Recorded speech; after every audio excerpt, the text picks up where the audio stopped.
నమస్కారం అండి. This is #U. కర్నూల్లో జగన్మోహన్ రెడ్డికి గో బ్యాక్ అన్న నినాదాలు ఎన్నొచ్చినా కూడా అతను అలాగే వెళ్తున్నాడు, పట్టించుకోలేదు దాని గురించి. కానీ విచిత్రంగా మారింది, ఎయిర్పోర్ట్లో సుగాలి ప్రీతి వాళ్ళ మదర్ గెలిచింది. ఏంటబ్బా ఈవిడ కలిసిందంటే, ఆగస్టు 19 నుంచి 400 కిలోమీటర్లు ఆవిడ వీల్ చైర్ ర్యాలీ తీస్తుందంట. దానికోసం సిపిఐ, సిపిఎం వాళ్ళ మద్దతు కూడా ఉంది. నాకు వైసీపీ మద్దతు కావాలంటే జగన్మోహన్ రెడ్డి చెలించిపోయాడంట. చెలించిపోయిన జగన్మోహన్ రెడ్డి, కోర్స్ అమ్మా నీకు మా మద్దతు ఉంటుంది, నువ్వేం వెనకడుగు వేయకు, ర్యాలీలు చేసుకుంటూ వెళ్ళిపో, కానీ నీ ఆరోగ్యం కదా ఆలోచించు అన్నాడంట. ఆలోచించు అంటే, పర్లేదన్నా మా కూతురు ప్రాణం కోసం ఈ సో కాల్డ్ వీల్ చైర్ ర్యాలీలో నా ప్రాణం పోయినా పర్లేదు, కానీ న్యాయం దక్కాలి. సో కర్నూలు ఎక్కడైతే వాళ్ళ అమ్మాయిని పూడ్చిపెట్టారో, అక్కడ లాస్ట్ రైడ్స్ జరిగినాయో, అక్కడి నుంచి సెక్రటేరియట్ దాకా 400 కిలోమీటర్లు ఉంటుంది. మేము ఇదివరకు కూడా ఒకసారి ర్యాలీ చేసాం లాస్ట్ ఇయర్, కానీ పోలీసుల ఆంక్షలతో మమ్మల్ని ఆపేశారు. ఈ సంవత్సరం మీరందరూ మాకు సపోర్ట్ ఇస్తే మేము 400 కిలోమీటర్లు వెళ్ళిపోతాం అని చెప్పింది. ఇక్కడ దాకా ఆవిడ ర్యాలీ మాటలు ఓకే, వినటానికి ఫైన్. సుగాలి ప్రీతి చనిపోయి ఇప్పటికి అంటే ఆగస్టు 19కి 9 సంవత్సరాలు పూర్తవుతుంది. అందుచేతనే ఈ ర్యాలీ చేపడుతున్నా ఆవిడ.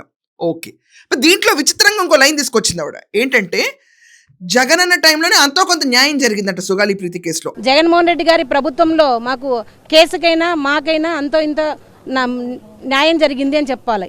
అంతో కొంత న్యాయం జరిగితే ఈ పార్టీకి బయట ఎందుకు తిరుగుతారు నిందితులు? ఆ సుగాలి ప్రీతిని హత్య చేసిన వాళ్ళు ఎందుకు తిరుగుతారు? ఇదంతా ఎంత పెయిడ్గా అనిపిస్తుంది ఈ లాంగ్వేజ్.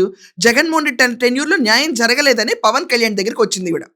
పవన్ కళ్యాణ్ దగ్గరికి వస్తే పవన్ కళ్యాణ్ గారు నిజంగానే ప్రయత్నిద్దాం అని చెప్పి ఆవిడ ఎన్నికలప్పుడు ఆ సుగాలి ప్రీతి కేసుని చాలాసార్లు ఆయన మెన్షన్ చేశారు, న్యాయం చేకూరుస్తాం అని చెప్పి ప్రామిస్ కూడా చేశారు. అంటే that means what? Pawan Kalyan దగ్గరికి వచ్చిందంటే జగన్మోహన్ రెడ్డి టెన్యూర్లో న్యాయం జరగనట్టేగా. కానీ అంతో కొంత న్యాయం ఏం జరిగింది? ఆ న్యాయం ఏంటి? ఎంత జరిగింది? దాని విశ్లేషణ దగ్గరనే ఉందా? పేపర్లో ఉందా? లేకపోతే అరెస్ట్ చేశారా? ఏమైనా శిక్ష పడిందా? పోనీ సిబిఐకి రిఫర్ చేశాడా? ఏమీ చెయ్యని జగన్మోహన్ రెడ్డి గురించి ఈరోజు కర్నూలు ఎయిర్పోర్ట్లో ఈ డ్రామా ఏంటి? ఇది కాకుండా పవన్ కళ్యాణ్ గారి పైన గన్నవరంలో కేసు కూడా పెట్టింది, చీటింగ్ కేసు అంట. ఆయన వాడుకున్నారు. ఆయన లిటరల్లీ అండి రాగానే సిబిఐకి అప్పచెప్పేశారు ఈ కేసుని. రాగానే ఇది one of the biggest thing actually government చేయటం అనేది. కానీ అక్కడ కేసులో ఉన్న సాక్ష్యాలన్నీ జగన్మోహన్ రెడ్డి టెన్యూర్లో మాయం చేస్తే, అదే జగన్మోహన్ రెడ్డి దగ్గరికి వెళ్ళి నా న్యాయం చేసే వీల్ చైర్ ర్యాలీకి నువ్వు తోడుండాలి, జగన్మోహన్ రెడ్డి టైంలో నీ న్యాయం జరిగిందని మాట్లాడుతుంటే రాష్ట్ర ప్రజలు ఎలా చూడాలండి? ఈవిడ పైన ఒక సింపతి ఎలిమెంట్ అనేది ఉండేది నాకు. అరే వాళ్ళ పాపకి ఇంత అన్యాయం జరిగింది కదా, నిజంగా ఈరోజు ప్రభుత్వం ఎంత ట్రై చేసినా సాక్ష్యాధారాలన్నీ జగన్మోహన్ రెడ్డి తుడిపేశాడు కదా, డామిట్ అసలు ఈ కేసులో న్యాయం జరగదేంటని ఫీల్ అవుతూ ఉండేవాళ్ళం చాలామంది. కానీ ఒక పొలిటికల్ పార్టీకి మైలేజ్ ఇవ్వడానికి వాళ్ళ కూతురు కేసును వాడుతుంటే ఈవిడపైన సింపతి అంతా పోయింది నాకు. I lost the respect and sympathy for her. ఏంటండి ఇది? జగన్మోహన్ రెడ్డి టెన్యూర్లో న్యాయం జరిగిందా? మరి జరిగితే పవన్ కళ్యాణ్ దగ్గర రావడం ఎందుకు?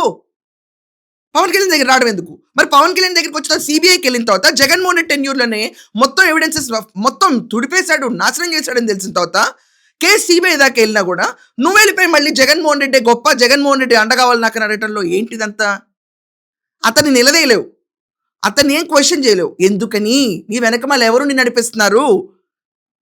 ఇది ప్రజలు ఆలోచించుకోవాలి. ఏదేమైనా సెక్రటేరియట్ దాకా 400 కిలోమీటర్లు వీల్ చైర్ ర్యాలీ అంట, ఆగస్టు 19 నుంచి అంట. జగన్మోహన్ రెడ్డి టెన్యూర్లో ఎంతో కొంత న్యాయం గురించి మీ ఒపీనియన్స్ ఏంటో ఖచ్చితంగా కమెంట్స్లో రాయండి. That's all for now. Thank you.